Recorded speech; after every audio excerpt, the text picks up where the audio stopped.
We know change is inevitable, and big life or career shifts can shake your sense of identity. So, how do you handle the chaos of change, especially if you're a perfectionist living in a perfectionist world?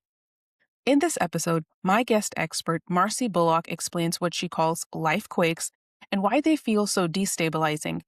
By the end of this conversation, you'll walk away with tools to ground yourself in change, reconnect with your values, and move forward with more clarity and self trust. So, listen in. Welcome to Success Reimagined. I am Dr. Amna Shabbir, your host on this journey to thrive at the intersection of ambition and wellness. In every episode, I'll help you challenge outdated definitions of success, discover practical tools and strategies for growth without compromising your well being. I am so glad you've joined me. Let's reimagine what's possible together.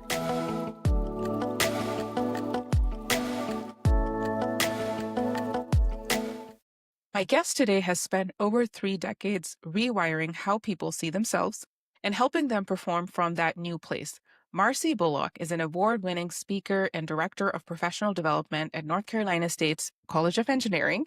She has designed and delivered more than 150 professional development courses, and her belief is simple: high performance culture starts with high growth people.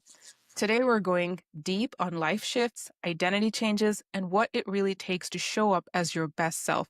Marcy, welcome. Thank you, Dr. Amna. I'm so happy to be here. Hi, everyone. So, for the rest of the episode, it's Amna, and that's it's all good. And I'm going to just jump right in. But before we do that, I am very interested in knowing what drew you personally to this work around identity and life shifts. Was there a moment, a season, something that happened that made you think, this is what I need to be talking about? Yes, that's a great question because my career spans working with students and alumni and hiring managers over about 30 years. And so most of my career has been in higher education, but as many of my graduates from the university go off in the work world, it becomes they're adults now. We're working on adulting when I'm teaching them, and then they go off and they get their entry level job, their mid career job, and even their senior career job over that 30-year period. And what excited me the most that drew me to this is this whole notion of helping them redefine their identity as they go. Because you remember back when you were in college, you've been a student your whole life. And I know you went to a lot of education, even beyond college for medical school and residency, but you're learning, and that is your identity. You're in the classroom, you're getting graded, you're achieving. And then all of a sudden, someone says, guess what? After all of this, you need to figure out what you're going to do with your life. So I've always said that I have devoted my life to helping other people figure out what to devote theirs to. Because when you think about it, the career path that we spend more time with our colleagues, our coworkers, our boss than our loved ones, because it is typically, I hate to tell my college students this, it's like wah, wah, but it's typically 1/3 of your waking hours, you're going to be in your professional identity. And so that makes up so much of their quality of life. And so that's really what drew me to this work, was helping people understand who they are so they could make choices that would align with their values, pursue careers, and then move forward in their life. And it sounds super cheesy, but have a happy life. So much in there that we can unpack, right? Because I've seen you in action and I see how the students absolutely love your presence and how you just sort of disarm them, and you are providing that wisdom and guidance and definitely noticing all those rapid life transitions that are happening. I'm curious to know this term that I had not thought of before, but you mention it, a life quake. What does it actually feel like when you are in one, and what is this term? Yes. Okay. So I'm from Southern California. So I've actually been in an earthquake before where you lose your footing. You are feeling so disoriented because your whole world is literally shaking. So I coined that term for humans that go through so many transitions and transformations in their time on the planet. And I always say you have one chance to leave your footprint on the planet. What will it be? Well, it's going to be a compilation of all these different chapters. So, when we think of the first life quake, the biggest one has to do with going from student to professional. That shakes you up. And you said, what does it feel like? I like to think of it. I've worked with so many students at four different universities around the planet, from Brisbane, Australia to NC State, as you mentioned. And it doesn't matter where I am on the globe, everybody is trying to figure out how to get their footing. So, have you ever stepped on a Bosu ball at the gym? Yes. Okay, so you know what that feels like. It's just not stable. It's not flat ground. You're kind of wobbling a little bit. And there are so many different life quakes that we go through. If you think about it, that first one, it's like, even when you're in college, your brain is not fully developed and you're moving into so much independence. Then you get your first job and someone says, okay, you're a blank. And even if someone says, what do you do? In our country, and it's a little different in other cultures, we'll say our career. We'll say, oh, I work at a university. I'm an educator. I'm a podcaster, whatever it is. If you ask somebody in Denmark, where I visited last summer, they'll say, I'm a cyclist, even though they don't get paid to cycle, because it's like part of their identity and it's part of just their life. It's not necessarily their career. So you're in your first job, then you might lose your job. And all of a sudden, that's a huge life quake, because I've worked with people, I do career coaching on the side from NC State, and even with my students and my coaching clients. I had one who worked at a very famous company that I think we all know because we love the convenience of getting things delivered within the next 24 hours.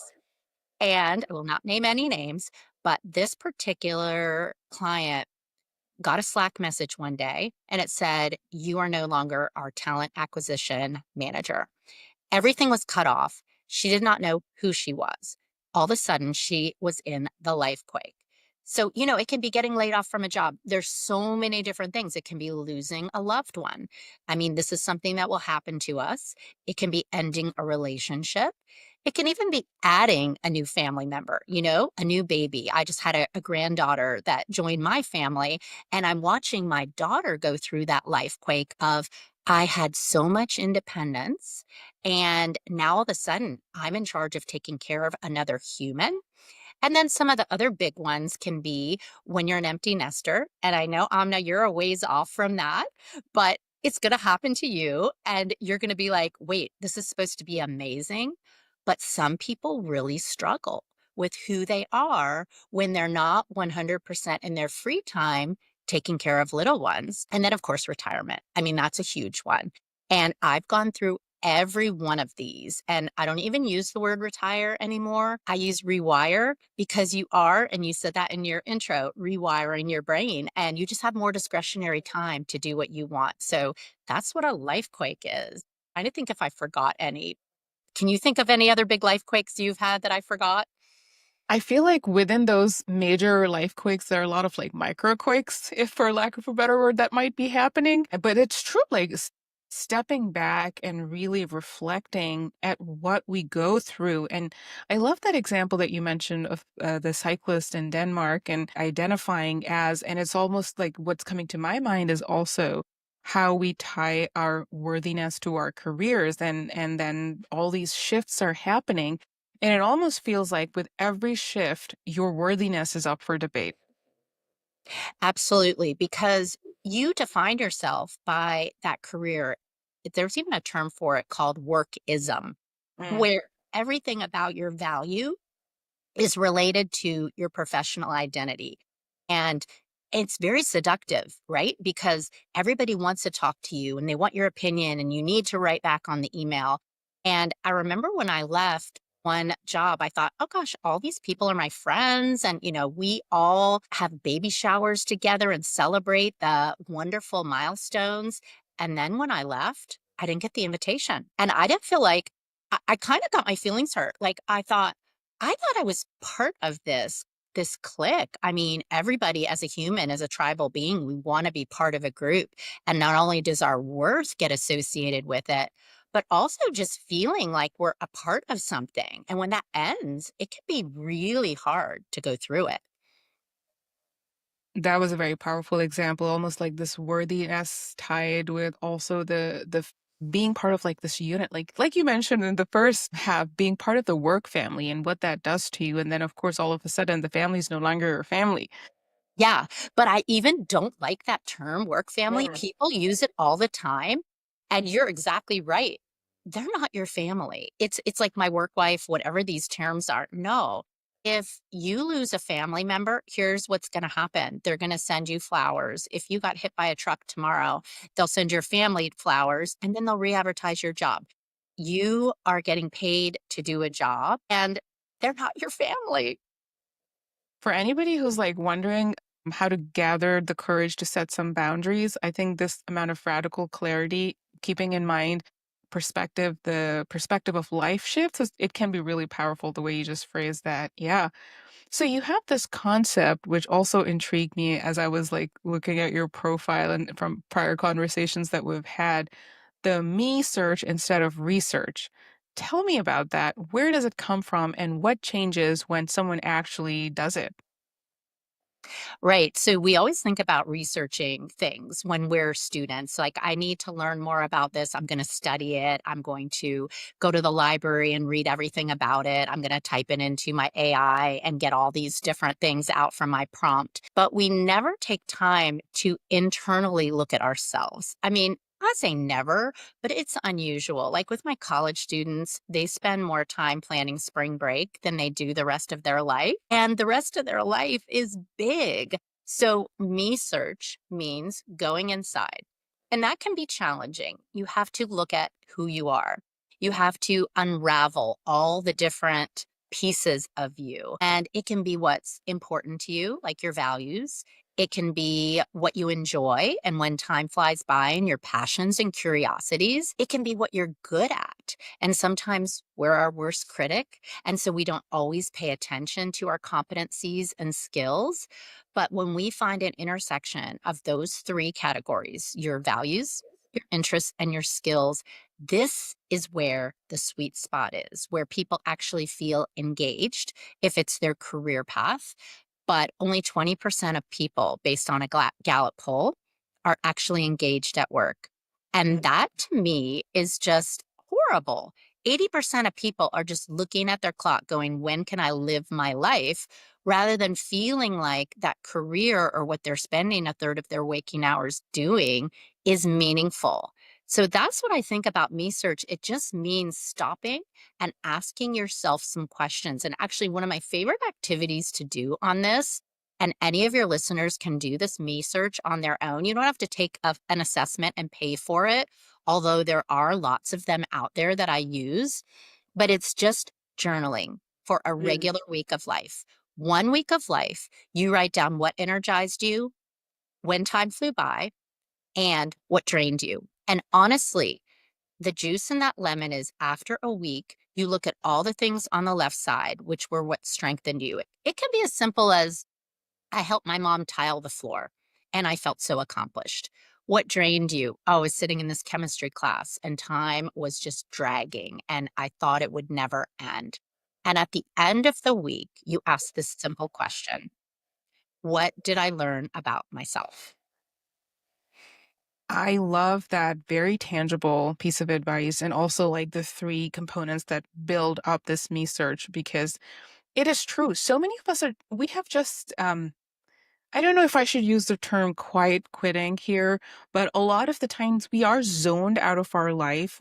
We are watching the clock go by. And one of my all time favorite time management books has been 4,000 Weeks Time Management for Mortals by Oliver Berkman. And of course, I love his newsletter as well, which is The Imperfectionist. The title of the newsletter is that. But the premise of the book is the concept of finitude or finitude, however we pronounce it. But like we have a finite time on this planet, and what are you doing with that very precious time that you have?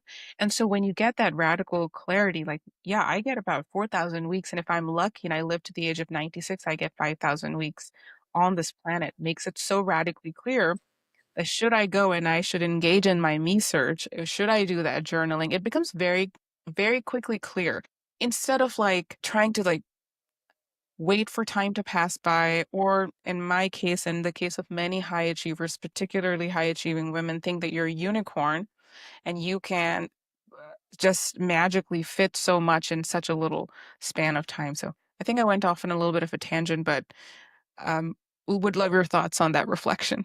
I think that reflection is so important. I mean, we start our life with our first breath. And as I mentioned, new baby joining my family, I got to be a part of seeing that. And then we end our life with our last breath. And that in between space, what are we going to do with it? It's a finite number of breaths you take. And I liked how you put it in the number of weeks, actually. But we tend to be in the grind, feeling overwhelmed, struggling, suffering, almost drowning. I see that in so many of my students. And that's not how life is meant to be. So we can slow down. We can actually slow our breathing down, balance our nervous system so we don't feel fight or flight all day. And we can live more peacefully and joyfully. Oof. So you mentioned students, and I know you're surrounded by students. And the one question that comes up every time there's somebody in training, whatever high level training that is, and I get this question a lot from individuals in law, medicine, and now engineering, we're going to talk about it. Is this okay? I'm in training right now. I do not have that level of autonomy. I can't do much. Like I literally have to suck it up and I just have to go through this. And so how do you invite moments of like, no, you do have some autonomy, you do have control. Here are things that you can do versus what you can't do, versus this the dread of I am deep in this degree and now I feel like I'm suffocating. I just don't know what to do. Yes. So emotional health is such an important part of your journey as a student. And as you mentioned, I am working with a lot of high achieving engineering PhD students. And you and I got to partner on a session with them. And we talked about imposterism and we talked about perfectionism. And my big thing with them is just normalizing the struggle and letting them hear from each other that we're all in it together. No one is alone, and it is okay to set your capacity limits. Many times they've never heard that before, and they think that they should be underwater all the time. And by having other people remind them of that and normalizing the fact that we are allowed to live in the moment, we are allowed to tell our advisor, no, we cannot take that on. That gives them permission. I am going to repeat two of the things that you just said. You said it's okay to set your capacity limits, which is amazing. And the word that came to my mind, which is the second I want to share, is that normalizing the struggle. A lot of that, the word is witnessing, because a lot of times we feel that our suffering is unwitnessed, especially when a lot of it is academic suffering, which is real suffering that you have to go through to get to the other side. So I really appreciate you sharing that. And now we're going to get into a lot of wonderful, detailed tips. What advice would you give somebody in this season of change? Tips, thoughts? Let's Yeah. hear it. Yeah. So, we're talking about big life transitions and we're talking about the shakeup. So, first of all, we have to acknowledge that we need to grieve the loss of what we are letting go of. So, if it is letting go of the freedom or the job or the marriage or the loved one or whatever. I forgot the other one was health. That's a big one. That can be a really big life quake is you get some kind of diagnosis, right? So you oftentimes don't have control over that. And I literally just did a talk yesterday at a retirement home where someone came up to me afterwards and I was talking about Encore chapter for retirees. And she said, I got this diagnosis. I was an artist and I have now a different disease where I can't see and I can't do my art. So she had to grieve the loss of letting go of her identity as an artist and then go through what I call the messy middle. That's just the part that really is unpleasant and uncomfortable. And that is feeling all of those emotions, recognizing them, and labeling them and realizing that, like, I feel sad right now. And maybe crying is going to help me to process through that. But we all get through the messy middle. And she now has a new interest that does not involve artistic ability because she has a limitation now. And she was so excited that we had a chance to talk about that and other people got to learn about that. And that's the start of the new chapter. So I think my tips are really just to rethink any negative self-talk.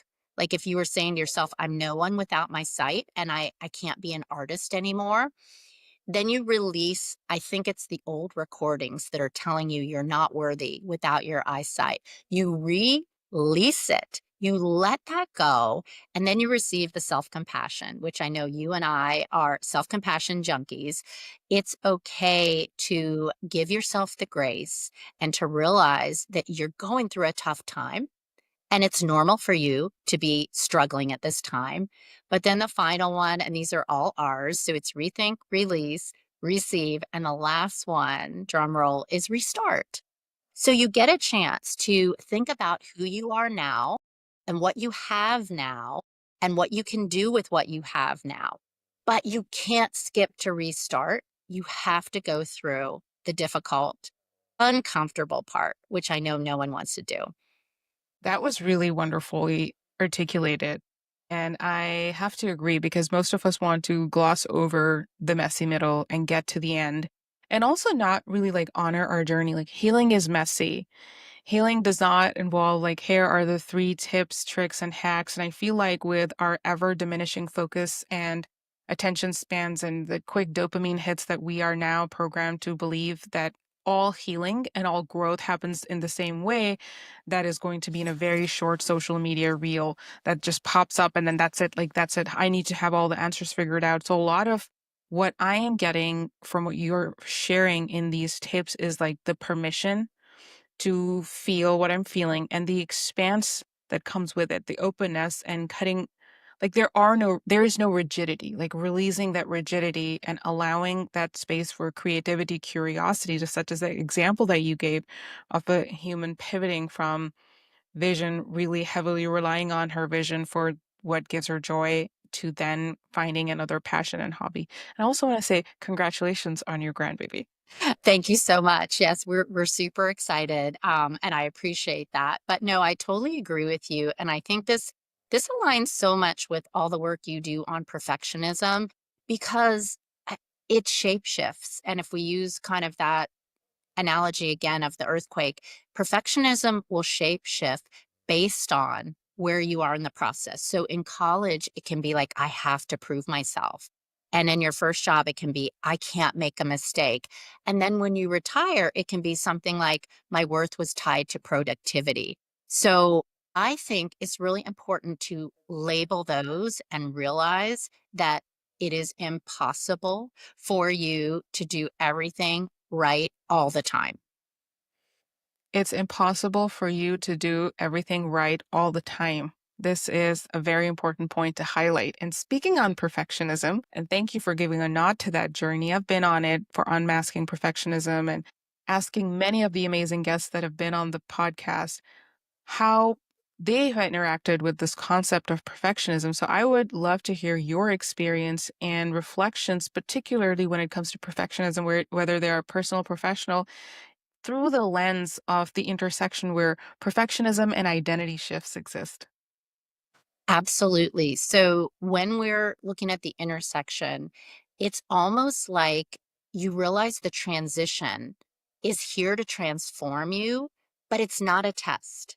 So Mm. that's the big thing I think of is you're not being tested and no one is grading you on this. You are a human being living a human experience. We are all fallible. So if you're focusing always on people pleasing and beating yourself up when you make mistakes, you're missing out on so many learning opportunities. That's where we grow the most. That's where we transform the most. So just to remind ourselves, we're not being graded on these transitions. We need to take time to slowly go through them and we're going to get to that new chapter. I wish somebody had said this to me a couple of years ago. It would have been so helpful. And I feel sometimes that I am actually being graded every single day and I have to recenter and remind myself. Right. I know. It's like we have to recenter ourselves. And that's why I love the work that you're doing, Amna, because you're bringing in so many people to address this issue, to just remind us in bold, all cap, underline. We are tall toddlers, right? We're just really tall, but we're still carrying around all the baggage that we had that we grew up with. And everybody is so complicated. Like, we're not just an AI, we're not an algorithm. We are human beings and we're fallible. We're human beings and we're fallible. So I'm also double clicking on that, thinking, was there a student or somebody that you can think of in particular comes to mind? Being surrounded by PhD students currently as well, they really struggle with perfectionism. And then we're talking about identity shifts or any of the other clients who have helped. Any particular points of resistance or anything noteworthy that you want to share? I have one student who took my class, and I won't forget her because she actually was a student who came in thinking, I've always been the best of the best. And then, we know the weeding out period where it's like, wait, now all of a sudden I'm in a really big pond and I am not the most important person here. And when we talked about this, it was a gradual process of understanding that's okay if I'm not always number one, because I realized that my worth is tied to so many different things. But that's hard to get to because most people coming in to school believe all their worth is the grades. And, I thought I wanted to be the doctor from the time I was 5. Yes, I've seen that multiple times. They get in chemistry, they fail. It's the weed out class, and they are absolutely lost. But once they do that work, that me search on, but who am I beyond this? And I realized when I did my values assessment, creativity came up big for me. And then we look into opportunities where that can actually become a vocation, where you can use your creativity, you can get paid to do it, and you can live a very fulfilling life. That's where I think the bright spot comes in. Oh, that is such a beautiful reframe. It's the cruelty of our time that we have consistently tied our worth to rigid, inhumane, inflexible numbers, and like the consumption just never ends, and the goalposts keep moving. And so it is a point of quiet reflection, especially as we're talking about identity shifts, is stepping away and just looking at all of it and saying what truly is the point of it. Because I remember I was asked that question, which is very close to the me search question that you're talking about. My own coach asking me, who are you if you're not a clinician? Who are you if you're not a doctor? And I struggled to answer that question, closely followed by this question, which I'm doing better at it when I'm asked, what do you do for fun, or like impromptu questions? Because my impression management just goes like, I don't know what I'm going to answer, like the fun questions on podcasts. I don't know what to do with that. But what do you do for fun, really? And my answer used to be like sleep, because I was so exhausted and depleted at that time. But those questions, they are really a nod to a deeper problem that all my time personally was just focused on output, impression management, how do things feel and seem to the outside world. And as I went through my life quakes, including health, including the academic journey, including the entrepreneurial journey, it was really the me search has served me so much more than the other items. Yeah, I love your example of that because we've talked about that before where everything is being measured. And you're right, the goalpost. I got this great job. Now I need the promotion. And it just never ends where you feel like I finally got there. You're always raising the bar and it can feel quite overwhelming, and you're constantly needing validation. And so I do jokingly just remind people like validation is for parking. And you internally can feel good about what you've done if you did your best and you are leading with kindness and you care about other people. To me, those are really the pillars. Validation is for parking. Love that. And the other phrase that's coming to my mind, which I have read somewhere and I can't quite remember, but enough is a decision. I have had to say that over and over again. How is today going to be a great day? It's kind of like a decision. You have to decide at the end of the day. Otherwise, the glass half full, half empty conversation continues to go on and on. But this is so refreshing to hear. And I love that part of the conversation that we're having. What this does is it validates and normalizes the struggle, as you had shared earlier. Is there anything else you would like to add to the amazing pearls that you've shared so far that's on your mind? And you were like, gosh, I wish somebody who's listening right now and they're really grappling with that identity shift, life shift. It feels like an earthquake happening right now, the life quake. I wish they knew this. I'm going to go back to just re-emphasizing the importance of looking at who you are. So this part of it is uncomfortable for a lot of people. Is almost like ripping the Band-Aid off and saying, okay, this is going to take me some time to really say what I want my legacy to be. And when you think about it from that standpoint and you work backwards, you're going to have the goals that will help keep moving you forward, but in a way that is not debilitating and is not suffering nonstop.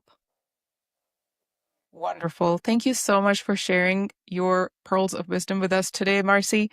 How can my audience learn more about your impactful work and just connect? Yeah, absolutely. So they can find me on my website, which is if they just put in the search bar, Marcy Lee Bullock Coaching. I do career coaching and I also do presentations. So that's a great way to reach out to me. I'm also on LinkedIn if you type my name in there.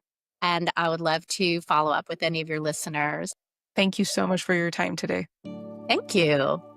You might believe you don't have the time or energy to focus on yourself, but this is exactly the right time to get serious about your well-being.